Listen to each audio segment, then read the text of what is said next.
कत्ल की एक ऐसी तफ्तीश की कहानी है जिसे सुनने के बाद आपको एहसास होगा कि कई ऐसे केसेस जो पुलिस की वजह से अदालत में नाकाम होते हैं, लेकिन कई ऐसे केसेस हैं जिसमें पुलिस वाले अपनी जी जान झोंक देते हैं और कैसे फिर वो कातिल तक पहुंचते हैं। कहानी 1954 की है, बहुत ही मशहूर कहानी है ये अपने ज़माने की, यानी अब से करीब 68 साल पुरानी कहानी है। कहानी कोलकाता की है। कोलकाता में टॉलीगंज एक इलाका है और इसी टॉलीगंज थाने के इलाके में 30 जनवरी की सुबह सुबह का ये वाकया है। 30 जनवरी की सुबह सुबह अभी सारी दुकानें भी नहीं खुली थी, अभी शहर शायद सोकर पूरी तरह जागा भी नहीं था। आपने देखा होगा हर शहर में सफाई होते हैं, सुबह सुबह सफाई कर्मचारी सड़क पर बाकी जगहों पे अपना झाड़ू वाड़ू लगाते हैं। तो इस टॉलीगंज इलाके में भी सफाई कर्मचारी सड़क की सफाई कर रहे हैं ताकि लोग सुबह उठेंगे, दुकानें खुलेंगी, शहर साफ सुथरा दिखे। इसी सफाई करते करते एक सफाई कर्मचारी इस इलाके में, उसका नाम था क्योरताला शमशान घाट के करीब टॉलीगंज में, उसे एक टॉयलेट के बाहर कुछ अखबार के बंडल मिलते हैं। बंडल का एक पैकेट होता है वो। अब वो जब देखता है तो वहां कुल ऐसे 3 पैकेट हैं अखबारों के। तीनों पैकेट टॉयलेट के बाहर पड़ा हुआ। अब एक सफाई कर्मचारी, उसे पता है लोग पता नहीं क्यों कूड़ा करकट फेंक देते हैं, तो उसने इन तीनों पैकेट के करीब गया। अखबार ऊपर से है, अखबार के ऊपर नारियल की रस्सी है जिससे वो पैकेट बंधा हुआ है। अब वो एक पैकेट को खोल देता है। जैसे ही खोलता है उसकी चीख निकल जाती है। चीख निकलती है, आसपास के सफाई कर्मचारी बाकी लोग भी आ जाते हैं। उसके बाद देखते हैं उस खुले हुए पैकेट को, उनकी भी चीख निकलती है। फिर कोई पुलिस को फोन करता है, वहां पे धीरे धीरे भीड़ जमा हो जाती है। पुलिस पहुंचती है। अब पुलिस उन अखबारों को खोलती है। हर अखबार नारियल की रस्सी से बंधा हुआ है और जब वो खोलते हैं तो उसके अंदर से इंसानी अंगों के अलग अलग टुकड़े मिलते हैं, लाशों के।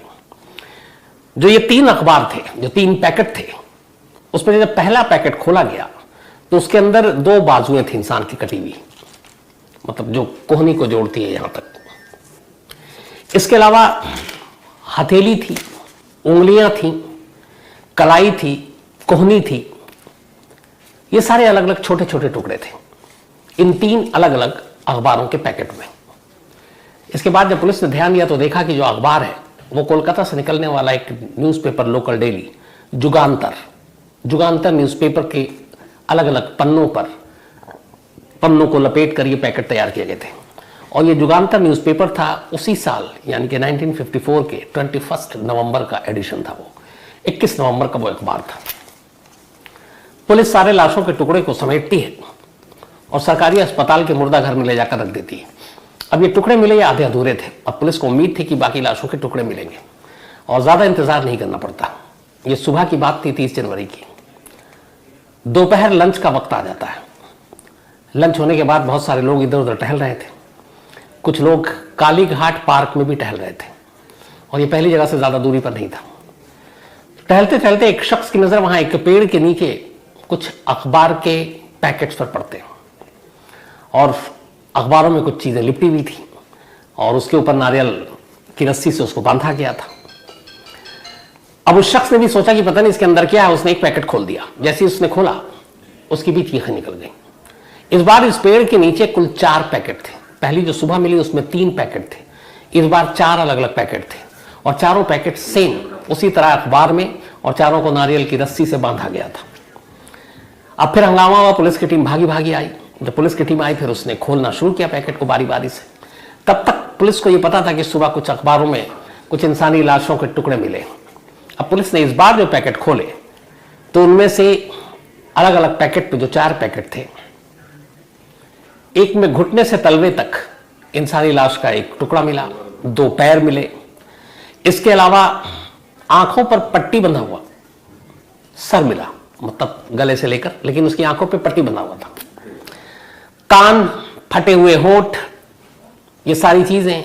चेहरा जो है वो एकदम पहचान में नहीं आता, ऐसा लगा था जैसे उसकी स्किन हटा लिया गया हो। इसके अलावा एक पैकेट में एक भ्रूण मिला, मतलब एक ऐसे बच्चे जो अभी शायद जस्ट पैदा हुआ हो या पैदा होने वाला हो। अब ये बड़ी अजीब विभत्स चीजें थी, अजीब खौफनाक मंजर था। तो पुलिस ने अब देखा कि 4 पैकेट मिले हैं कि आसपास में कुछ सुराग मिल जाए। पुलिस ने उसी पार्क के आसपास की तलाशी ली तो कुछ दूरी पर पुलिस को कामयाबी मिली, एक और अखबार का पैकेट मिला। उस पैकेट को जब खोला गया तो उसमें इंसान के 2 जांघ कटे हुए मिले।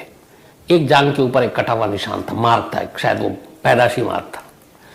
जो 4 पैकेट मिले थे पेड़ के नीचे से, इस बार वो चारों पैकेट भी उसी न्यूज़पेपर जुगांतर के थे जिसमें पहले 3 पैकेट मिले थे। पहला जो था वो 21 नवंबर का एडिशन था। इस बार जो 4 अखबार के पैकेट बनाए गए उनमें से एक 21 नवंबर का था, 1953 का था वो, और ये 54 चल रहा है। दूसरा 10 जनवरी का था 1954 का, तीसरा 25 जनवरी 1954 का और तीसरा 26 जनवरी 1954 का। तो ये सारे थे। और जो उसी पार्क में एक और लाश मिली, वो भी जिस अखबार में लिपटी हुई जुगांतर ही अखबार था, और वो नवंबर के महीने का अखबार था। अब कुल मिलाकर पुलिस को 8 पैकेट मिले और उन 8 पैकेट में एक इंसान टुकड़ों में मिला।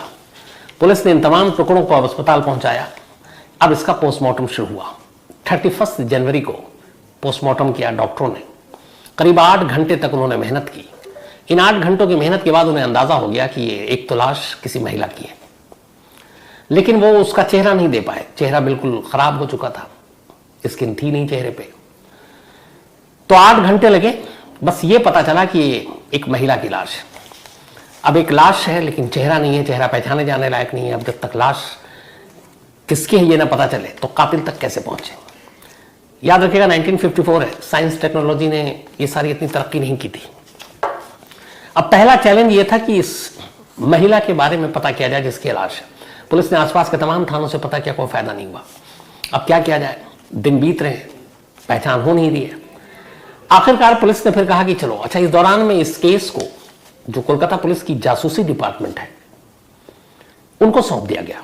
और इस केस को लीड कर रहे थे उस जमाने में एक मशहूर पुलिस अफसर हुआ करते थे जिनकी इन्वेस्टिगेशन स्किल के लोग कायल थे, मतलब गले मुर्दे भी उखाड़ लेते थे। उनका नाम था साम्रेंद्र नाथ घोष। तो ये केस साम्रेंद्र नाथ घोष को दिया गया जो कोलकाता की जासूसी पुलिस डिपार्टमेंट के हेड थे। अब चेहरा मिल नहीं रहा है, औरत कौन है ये पता नहीं चल रहा है। पुलिस ने फिर तय किया कि चलो एक काम करते हैं। साम्रेंद्र घोष ने उस वक्त अपना कहा कि इस केस को कैसे सॉल्व करना है जब तक महिला की लाश की शिनाख्त ना हो जाए। टेक्नोलॉजी आज के दौर की बहुत सारी चीजें थी नहीं, उस जमाने में एक प्लास्टिक सर्जरी भी थी। तब साम्रेंद्र घोष पहुंचते हैं और उस जमाने में कोलकाता के एक नामचीन प्लास्टिक सर्जन थे जिनका अच्छा खासा नाम था, और इनका नाम था डॉक्टर मुरारी मोहन मुखर्जी। अब साम्रेंद्र घोष डॉक्टर मुरारी मोहन मुखर्जी के पास जाते हैं और इस लाश की कहानी बताते हैं कि ऐसी लाश है जिसके चेहरा पहचान में नहीं आ रहा है, लेकिन लाश के सारे अंग हैं, तो क्या उनको देखकर आप उस लाश को उसका चेहरा दे सकते हैं? डॉक्टर मुरारी ने कहा हम कोशिश करते हैं। अब इसके बाद प्लास्टिक सर्जन डॉक्टर मुरारी लग गए उस लाश को चेहरा देने में। उसी लाश के अलग अलग अंगों के स्किन को सब निकाल कर उस चेहरे पे उन्होंने अपनी कलाकारी दिखाई। हूबहू तो नहीं बना, लेकिन डॉक्टर साहब का कहना था कि लगभग चेहरा वैसा है, पर वो खुद भी श्योर नहीं थे। अब जब डॉक्टर मुरारी ने वो चेहरा बना दिया एक प्लास्टिक सर्जन ने, उस जमाने में इस देश में आज़ाद हिंदुस्तान में ये पहला केस था जिसमें किसी मर्डर इन्वेस्टिगेशन के लिए एक चेहरे को बनाने के लिए, एक लाश को उसका चेहरा देने के लिए प्लास्टिक सर्जरी कराई गई एक मुर्दे की। तो प्लास्टिक सर्जरी के बाद चेहरा बना, उस चेहरे की तस्वीर ली गई और उस तस्वीर को पूरे इलाके में चिपकवा दिया गया, दीवारों पर, अखबारों में दे दिया गया कि आप इस तस्वीर को छापें, कोई जानता हो तो। अब अखबारों में भी छप गया, दीवारों पे भी चिपक गई, लेकिन कोई सामने नहीं आया उस चेहरे का जानने वाला जो बता सके। करीब महीना बीत गया, कोई फायदा नहीं हुआ। पुलिस की तफ्तीश जारी है, इधर साम्रेंद्र घोष लगे हुए हैं। अब 30 जनवरी का ये वाकया था, अब फरवरी खत्म होने वाला है, महीने से ऊपर हो गया, चेहरा भी काम नहीं आया, प्लास्टिक सर्जरी कराई वो भी कोई फायदा नहीं दे रहा है। और जिस तरीके से कत्ल किया गया और लाशों के टुकड़े किए गए, वो कोलकाता के इतिहास में पहली बार था ऐसा कि इतना ब्रूटल तरीके से मारा गया हो, कि छोटे छोटे लाश के टुकड़े किए गए हों। अब पुलिस परेशान, कातिल तो दूर की बात है, मकतूल की पता नहीं चल रहा है कि वो जो मरी है वो कौन है। केस में दिन रात उलझे हुए हैं जो जासूस हैं या जासूसी डिपार्टमेंट के चीफ, जो केस के आईओ साम्रेंद्र। 25 फरवरी 1954 की तारीख आ जाती है। अब तक लगभग महीना होने वाला है। केस में कोई क्लू नहीं मिला है। रात का वक्त है, करीब 9 बज रहे हैं। सामरेंद्र की उस दिन तबीयत थोड़ी ठीक नहीं थी, उन्हें सर्दी जुकाम हो रहा है। वो अपनी सरकारी गाड़ी से निकलते हैं घर के लिए। रास्ते में उन्हें लगता है कि उनकी तबीयत ठीक नहीं है, थकान भी ज्यादा, इस केस पे काम भी बहुत किया। बट उन्होंने कहा कि चलो एक कफ सिरप खरीद लेते हैं, रात को पीकर सो जाएंगे, सुबह से तबीयत ठीक हो जाएगी, कोई बहुत काम है। ड्राइवर से कहते हैं कि चलो रास्ते में जहां मेडिकल स्टोर मिले वहां गाड़ी रोकना। अब एक जगह पर ड्राइवर गाड़ी रोक देता है। रात का वक्त है, करीब 9:30 बजे। ड्राइवर गाड़ी रोकता है। वहां पे एक साथ मेडिकल स्टोर दो थे, 2 दवा की दुकानें थी। पर देखा कि एक आदमी एक दुकान के शटर गिरा रहा है, तो उन्होंने कहा चलो हटाओ। दूसरी दुकान खुली हुई, उसमें एक शख्स बैठा हुआ है। गाड़ी रुकी, सामरेंद्र निकलते हैं और मेडिकल स्टोर में दाखिल हो जाते हैं। कहते हैं मुझे कफ सिरप चाहिए। वो उनको देखता है, फिर कहता है उसकी दुकान में बहुत सारी दवाएं थी नहीं। उसने कहा इस वक्त कफ सिरप तो नहीं है, आप बुखार की बाकी कोई दवा चाहिए तो आप बोले लीजिए। कहते हैं कि नहीं, मुझे कफ सिरप चाहिए।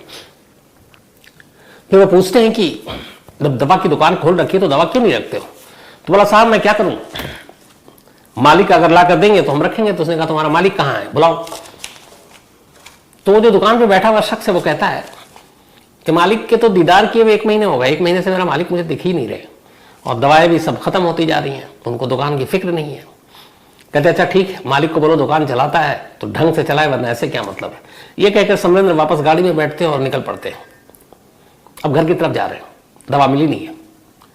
अचानक घर पहुंचने से पहले उस आदमी की बात उनके कानों में फिर से गूंजती है कि मालिक 1 महीने से तो आए नहीं, उसकी शक्ल नहीं दिखी, दर्शन नहीं हुए, तो दवा कहां से खरीदे, कौन लाए, दुकान ऐसे ही चल रहा है। उन्होंने कहा कि मालिक 1 महीने से नहीं आया और 1 महीने से दुकान यूं ही चल रहा है। फिर उन्हें याद आया वो जासूस पुलिस वाले कि 1 महीने पहले तो उन्होंने ये केस लिया है, एक लाश मिली है जिसकी शिनाख्त नहीं हो रही है, लेकिन यहां मालिक वो कह रहा है, इसका मतलब है वो मेल है, लाश भी मेल की है। फिर भी कहा कि चलो इसको एक बार चेक करें, वरना रात भर सो नहीं पाऊंगा, इन सवालों का जवाब जब तक नहीं मिले। ड्राइवर से कहते हैं वापस गाड़ी लो। वापस गाड़ी लेकर वो उसी दुकान में फिर से पहुंचते हैं। अब वो वापस जैसे ही दुकान में पहुंचते हैं तो उस शख्स से पहला सवाल यही कि बताओ तुम्हारा मालिक 30 दिन से नहीं आ रहा है, आखिर गया कहां है? तो बोला मालिक लोग थोड़ी बताते हैं। बोले मालिक का नाम क्या तुम्हारे? उसने कहा बीरेन बाबू। बोला पूरा नाम बताओ। बोला बीरेन दत्ता घोष। कहां रहता है पता दो। अब वो आनाकानी कर, लेकिन उसने तब तक देख ली पुलिस की गाड़ी है, वो फौरन दे देता है कि साहब ये पता है, कोलकाता में एक जगह टर्फ रोड है, वहां का एड्रेस दिया।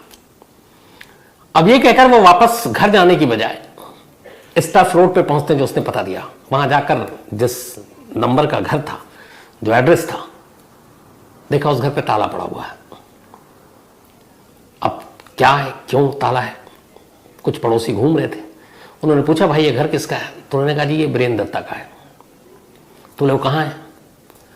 तो मालूम नहीं साहब, हमने काफी दिन से नहीं देखा। तब तक एक महिला आ गई, उससे जब पूछा कि बीरेन दत्ता यहाँ पे, तो बोला हाँ साहब बीरेन दत्ता है, लेकिन हम 30 जनवरी के बाद हमने उनको नहीं देखा। अब उसने सीधे डेट बताई। तो यहाँ पे सामरेंद्र के कान खड़े हुए। उन्होंने कहा 30 जनवरी आपको क्यों याद है? उन्होंने कहा असल में उनकी एक पत्नी है और पत्नी प्रेग्नेंट है, गर्भवती है, और वो ये बताकर कि हम इस सरकारी अस्पताल में ले जा रहे हैं, इसकी 9 महीने की गर्भवती थी और इसको पेन हो रहा और डिलीवरी कभी भी हो सकती है, तो हम वहां जा रहे हैं। उन्होंने अपने बेटे को मेरे पास भी छोड़ा था, फिर वो ले गए। तो 30 जनवरी को मैंने देखा था पति पत्नी दोनों को। उन्होंने कहा उसकी पत्नी का नाम बेला है, और उसके बाद नहीं देखा। अब ये था कि वो कहाँ होंगे, तो अब ये ढूंढ हुआ, तो फिर पता चला उसने एक और पता दिया। उसने कहा और पता है जहां पर बीरेन के कोई जानकार रहते हैं। अब पुलिस वाले लग गए ढूंढने के लिए, लेकिन उसे वो पता नहीं मालूम था कि कहां पे रहते हैं। खैर अब पुलिस वहां तक पहुंची तो देखा कि उस घर में कोई मेल नहीं है, कोई महिला है। अब पुलिस ने कहा कि इंतजार करते हैं, उस महिला से पूछताछ हुई और अगर वही कल्प्रिट है, इस लाश से उसका कोई लेना देना है, तो वो चौकन्ना हो जाएगा। सादी वर्दी में सामरेंद्र ने अपने कुछ पुलिस वालों को उस घर के आगे लगा दिया। पूरा दिन बीत गया, कोई फायदा नहीं। अब इसके बाद अगली तारीख आ गई और ये तारीख थी 27 फरवरी।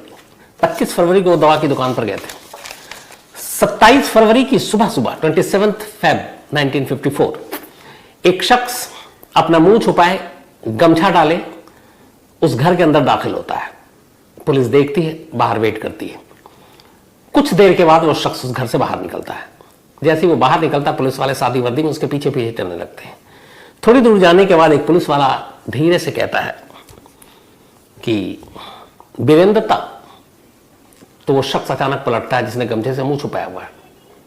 पहले तो कहता तुम कौन, फिर कहता वीरेंद्र दत्ता। बोला हाँ, लेकिन आप कौन? बोला आपकी पत्नी कहाँ है? अब ये सुनते ही वो घबरा जाता है। इसके बाद फिर पुलिस वाला हाथ पकड़ता और कहता गाड़ी में बैठिए, चलिए जरा कुछ बात करेंगे।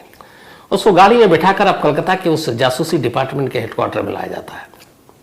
थोड़ी देर के बाद समरेंद्र नाथ घोष वीरेंद्र दत्ता के सामने बैठे थे। अब इसके बाद वीरेंद्र दत्ता अपनी कहानी सुनाता है। कोलकाता का रहने वाला, बचपन में पहले मां की मौत हो गई, फिर पिता की मौत हो गई। इसकी उम्र 4-5 साल भी नहीं थी। 2 बहनें थी बड़ी, फिर बहनों के साथ रहा। फिर इसके चाचा के कुछ बेटे थे, उनके साथ रहा। चूंकि बचपन में अनाथ हो गया, पहले बहनों ने पढ़ाया लिखाया, लेकिन बहन कोलकाता के बाहर थी। जो चाचा के बेटे थे वो इसे बहुत मानते थे और अपने भाई चाचा को ही मानते थे। अब उन्हें लगा चाचा तो रहे नहीं दुनिया में, अब ये बच्चा मासूम है, छोटा है, तो इसकी जिम्मेदारी हम लोग लेते हैं। तो चाचा ने कहा कि इसको अपने घर ले आओ। ले आए। अब उनके बेटे और ये सब साथ रहने लगा। चाचा इसके उम्र में थोड़े बड़े भी थे, मतलब चाचा के बेटे। अब ये कोलकाता में उन्हीं के यहाँ रहने लगा और पढ़ाई लिखाई करने लगा। लेकिन फिर इसने कुछ पढ़ाई लिखाई में मन लगता नहीं था, फेल हो जाता। फिर इसे घर में दीदी के यहाँ ज़्यादा आज़ादी मिलती, वहाँ भाग गया। फिर वापस इसके चचेरे भाई ने ले आया कि तुम्हारी ज़िंदगी बन जाएगी। धीरे धीरे ये बड़ा हुआ। अब उस हमदर्दी तो थी इस, क्योंकि माँ बाप थे नहीं। फिर इसके चाचा के बेटे ने कहा कि तुम अपनी ज़िंदगी सही से संभालो। एक बाकायदा मेडिकल स्टोर खोला, दवा की दुकान उस ज़माने में, और पूरे कानूनी कागजात के साथ वो दुकान उसके नाम करते हुए उसे दे दिया कि ये तुम है, अब इससे तुम चलाओ, अपनी ज़िंदगी आगे बढ़ाओ। और रह रहा वो अपने चचेरे भाई के घर पर ही। चचेरा भाई शादीशुदा था, तो उसकी बेटी भी बड़ी हो गई थी। अब जब इसकी उम्र 24 साल की हुई, वीरेंद्र दत्ता की, तब वो चचेरे भाई के यहाँ ही रह रहा, उसी घर में एक साथ रह रहा। तो इसके चचेरे भाई की एक बेटी थी जिसका नाम था कमला। कमला की उम्र होगी 19 साल, इससे छोटी थी 3 साल, पर सगे चचेरे भाई की बेटी है, उसी घर में रह रहा है। अब वीरेन को उस घर में रहते रहते अपनी मतलब चचेरे भाई की बेटी से प्यार हो जाता है। कायदे से तो देखे रिश्ते में वो उसका चाचा लगता है, लेकिन हो जाता है। अब उधर कमला भी उससे प्यार करती है। बाद में ये दोनों घर वालों को पता चलती है। अब वो इसका विरोध करते हैं, कोई भी नहीं करेगा, मानेगा इस बात को, क्योंकि रिश्ते में वो उसका चाचा लग रहा है। दोनों का बहुत करीबी खून का रिश्ता है। समझाया जाता है, लेकिन वो मानते नहीं है दोनों। और ये दोनों फिर खामोशी से तय कर लेते हैं कि इस घर को छोड़कर हम अपनी नई दुनिया बसाएंगे। और एक रोज चुपचाप से दोनों भाग जाते हैं घर से, और कोलकाता में ही एक किराए का कमरा लेते हैं और वहां ही रहते हैं। पर ये शादी नहीं करता कमला से, एक झूठ मूठ की शादी करता है। बट जहां किराए का घर लेते हैं वहां सबको यही बताते हैं कि ये मेरी बीवी, ये दोनों पति पत्नी है। और अब कमला का नाम वो बदल देता है और कमला का नाम रखता है बेला रानी। तो अब कमला बेला बन गई। अब वीरेंद्र दत्ता उसके साथ रहने लगता है। थोड़ा वक्त बीतता है, उसे एक बेटा होता है। इधर कमला उससे कह रही है कि हम इस शादी को सरेआम आप सबको बताएं, बट वो ऑफिशियली घोषित तौर पर शादी करने को तैयार नहीं था। सिर्फ मन बहलाने के लिए उसने उसको सिंदूर विंदूर डाल दिया, लेकिन जो पूरे रस्म और रिवाज के साथ शादी होती उसने नहीं की। लेकिन रहने लगा, दवा की दुकान में भी काम कर रहा है और ठीक ठाक इसकी जिंदगी चल रही बेला रानी के साथ। अब एक बेटा पैदा हो गया। लेकिन इसी दौरान में अचानक इसकी जिंदगी में एक लड़की आती है जिसका नाम है मीरा। ये अपनी दीदी के घर आया जाया करता था, दीदी के साथ अच्छा रिश्ता था, दीदी इसको अब भी मानती थी। लेकिन दीदी भी ये नहीं मानती थी कि इसने जो शादी की है कमला या फिर बेला रानी से, वो गलत है, वो उसको सपोर्ट नहीं करती थी। तो मानती थी कि इसने शादी ही नहीं की और उसने लीगली शादी की भी नहीं थी। तो अब ये मीरा इसको पसंद आ जाती है और ये अब मीरा से शादी कर लेता है। और इस शादी में उसकी अपनी बहनों की, दीदियों की सहमति थी। अब ये शादी कर लिया। अब इसके पास 2 बीवी। अब इसे ये था कि मीरा को कमला के बारे में पता नहीं और कमला को मीरा के बारे में पता नहीं। इसने एक और किराए पे घर लिया उसी कोलकाता में, और अब घर से बहुत ज्यादा दूर भी नहीं। और अब दोहरी जिंदगी जीने लगा। ये दिन में होता अपनी बीवी, पहली बीवी जो बेला रानी के साथ, और रात को होता ये मीरा के साथ। और घर में इसने ये बता रखा था, वो कहती है बीवी है कि तुम हर रात गायब रहते हो। तो उसने कहा दवा का काम है, दवा की डिलीवरी लेने और ये करने के लिए मुझे कोलकाता के इर्द गिर्द जाना पड़ता है, तो ये काम सारा माल की डिलीवरी या फिर उठाना ये रात को होता है। और ये बहाना करके वो चलता रहा। उधर कई बार मीरा कहती कि तुम दिन में कभी हमारे साथ घर पे नहीं होते, तो यही बहाना करता है कि दुकान है, बिजनेस है। अब एक साथ 2 बीवियों के साथ वो रह रहा है। इस दौरान में मीरा प्रेग्नेंट होती है, लेकिन इत्तेफाक से डिलीवरी के बाद ही उसके बच्चे की मौत हो जाती है। इससे मीरा को बहुत सदमा लगता है। उधर जो कमला है वो, उसका बेटा बड़ा हो रहा है। अब ये दोहरी जिंदगी चल रही है और इस जिंदगी के चक्कर में उसके बिजनेस में भी असर पड़ रहा है। वो दुकान पर ध्यान नहीं दे पा रहा है, 2 बीवियों के चक्कर में रात और दिन का झगड़ा, ये सारी चीजें। इसी दौरान में अब आ जाती है तारीख 2000 बल्कि 1953। 1953 में एक रोज अचानक पता चलता है वीरेंद्र दत्ता को कि कमला यानी कि बेला रानी एक बार फिर से प्रेग्नेंट है, गर्भवती है। इसके बाद वो परेशान हो उठता है।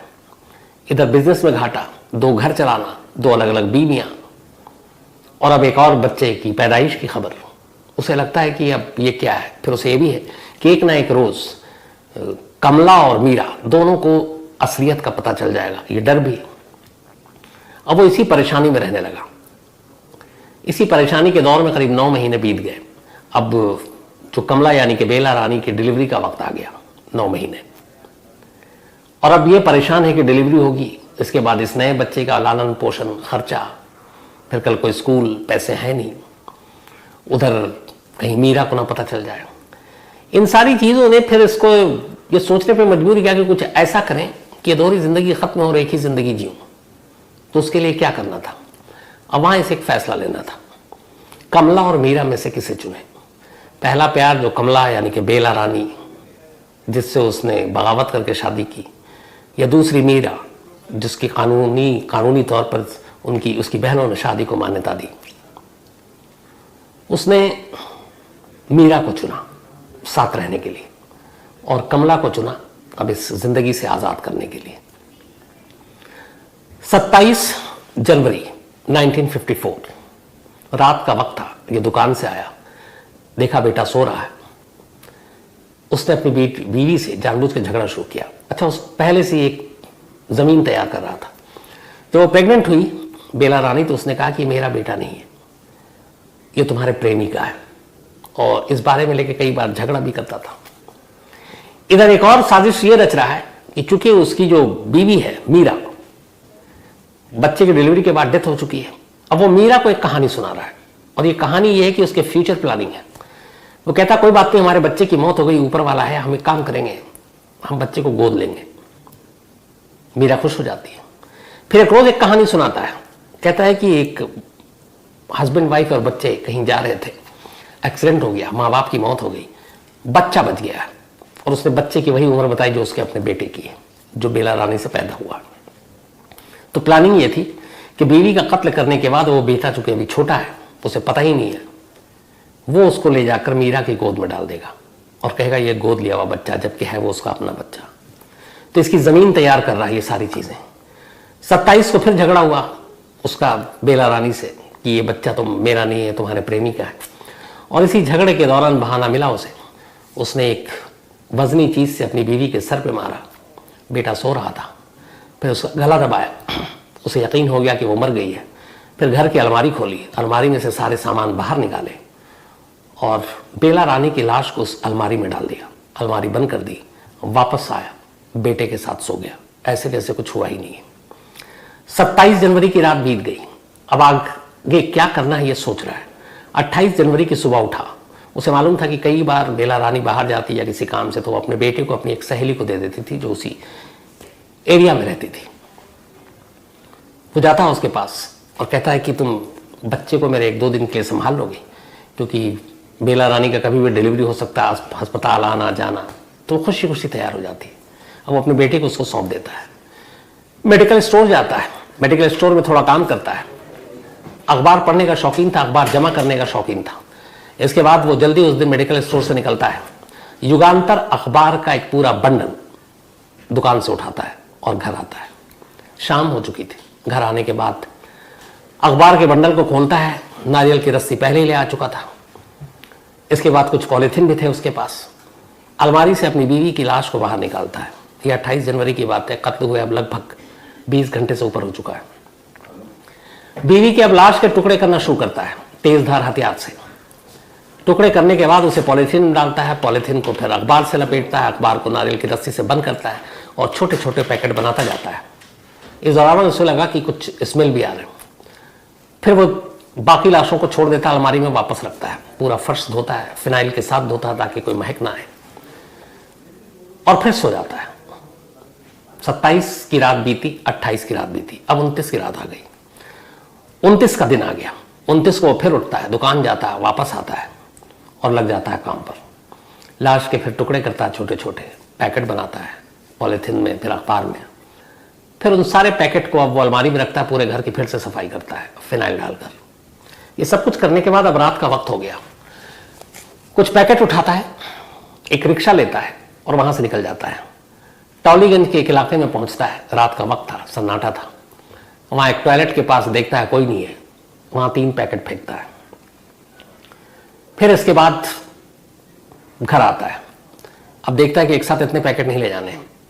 फिर कुछ पैकेट उठाता है और उसके बाद वापस रिक्शा पकड़ता है और वहां से थोड़ी दूर के पास एक पार्क में पेड़ के नीचे 4 पैकेट फेंकता है। उसी पार्क में एक और पैकेट अलग से फेंकता है। 8 पैकेट कुल उसने फेंके। ये सब फेंकने के बाद वो घर आता है और 30 जनवरी को वो उस लेडी के पास जाता है जो उसकी बीवी की सहेली थी और कहता है कि थैंक यू, आपने मेरे बेटे को रखा, मैं जा रहा हूँ। आज शायद हॉस्पिटल में डिलीवरी है तो मैं ले जा रहा हूँ और ये फिर वहीं रहेगा, बाकी रिश्तेदार भी आ रहे हैं। और वो अपने बेटे को ले जाता है और बेटे को ले जाकर मीरा के गोद में डाल देता है कि यही वो बच्चा है जिसके बारे में बात कर रहा था, जिसके माँ बाप एक्सीडेंट में मारे गए और अब हम इसको गोद लेंगे, जो उसका अपना बेटा था। ये उसने पूरी कहानी सुनाई। खुद सामरेंद्र नाथ भी चौंक उठे, हिल गए। अब इसके बाद इस केस की इन्वेस्टिगेशन तो हो गई, सबूत इकट्ठा करने का काम था। तो पहले तो उस हॉस्पिटल के बारे में पता किया गया कि वह कौन है, वहां पे ये थी भी कोई नहीं ऑर्बिट। तो एक डॉक्टर ने बताया हाँ ये पर्ची थी, पर्ची मिली कि प्रेग्नेंट थी। तो इससे ये हो गया कि ये प्रेग्नेंट थी क्योंकि लाश में भी एक बच्चे का भ्रूण मिला था। अब ये था कि चेहरा, क्योंकि पहले लाश कंफर्म तो होना चाहिए, उस वक्त याद रखेगा डीएनए वीएनए नहीं था। तो एक पैकेट में 2 जांग मिले थे। उस एक जांग पे एक मार्क था, बर्थ मार्क, कटा हुआ। मां ने गवाही दी बेला रानी की। उसने बताया कि मेरी बेटी जब छोटी थी, खेल रही थी, तो एक तेज धार चीज पे गिर गई थी, उससे इसके जांग पे बर्थ मार्क, मतलब एक निशान आ गया था। बर्थ मार्क नहीं बल्कि एक चोट का निशान था। तो मां ने भी पहचान लिया। डॉक्टर की पर्ची मिली, प्रेग्नेंट थी। ये सारी चीजें साबित हो गई। अब इसके बाद ये मामला कोर्ट में चला। उस वक्त जिसने भी इस कहानी को सुना उसी के रोंगटे खड़े हो गए थे, क्योंकि इस तरह के कत्ल एक पति के हाथों और ऐसी कहानी किसी ने नहीं सुनी थी। सारी दलीलें हुई, सारे गवाहों को, सारे सबूतों को पेश किया गया। तमाम डॉक्टर्स की टीम भी पहली बार पहुंची, जिन्होंने प्लास्टिक सर्जरी की, जिन्होंने पोस्टमार्टम किया। उन्होंने एक एक बारीकी बताई। इसके बाद अलीपुर सेशन कोर्ट ने अपना फैसला सुनाया। अलीपुर सेशन कोर्ट ने अपना फैसला सुनाया 1955 में। उस वक्त तेजी से मुकदमे का फैसला और सुनवाई हुआ करती थी। इस तरह के जुर्म को देखते हुए अलीपुर सेशन कोर्ट ने कहा कि इसमें सजाए मौत से कम कोई भी सजा नहीं दी जा सकती, और ब्रेन दत्ता घोष को अलीपुर सेशन कोर्ट ने फांसी की सजा सुनाई। इस फैसले को फिर कोलकाता हाईकोर्ट में चैलेंज किया गया। कोलकाता हाईकोर्ट ने भी तमाम सबूत, गवाह देखे, निचली अदालत के फैसले पर नजर डाली और कहा कि इसके लिए बीरेन दत्ता को फांसी से कम की सजा तो होनी ही नहीं चाहिए। हाईकोर्ट ने भी फैसला बरकरार रखा। इसके बाद ये सुप्रीम कोर्ट पहुंचा मामला, और ये सब कुछ 1955 में हो रहा, और 1954 में ये कत्ल हुआ। याद रखिए 1955 में कोर्ट का निचली फैसला आया, 1955 में हाई कोर्ट ने भी अपना फैसला सुनाया। अब ये सुप्रीम कोर्ट में पहुंचे और सुप्रीम कोर्ट ने भी 1955 के एंड में अपना फैसला सुनाया कि बीरेन दत्ता को फांसी ही की सजा मिलनी चाहिए, जिस तरह का उसने ये जुर्म किया है। हर अदालत से वो अपना मुकदमा हार गया, किसी की हमदर्दी उसके साथ थी नहीं, और आखिरकार 28 जनवरी 1956, यानी कि जिस रोज पहली बार बेला रानी के कत्ल के वो हुआ और जो लाश के टुकड़े मिले, या यूं कहीं 27 जनवरी को कत्ल हुआ था, ठीक उसके 2 साल बाद 27 जनवरी की रात को कत्ल हुआ था 1954, और 28 जनवरी की सुबह 1956 अलीपुर सेंट्रल जेल में बीरेंद्र दत्ता घोष को फांसी दे दी गई। बेला रानी केस के नाम से यह केस बेहद चर्चित और मशहूर रहा है अपने जमाने में। तो ये थी आज की कहानी।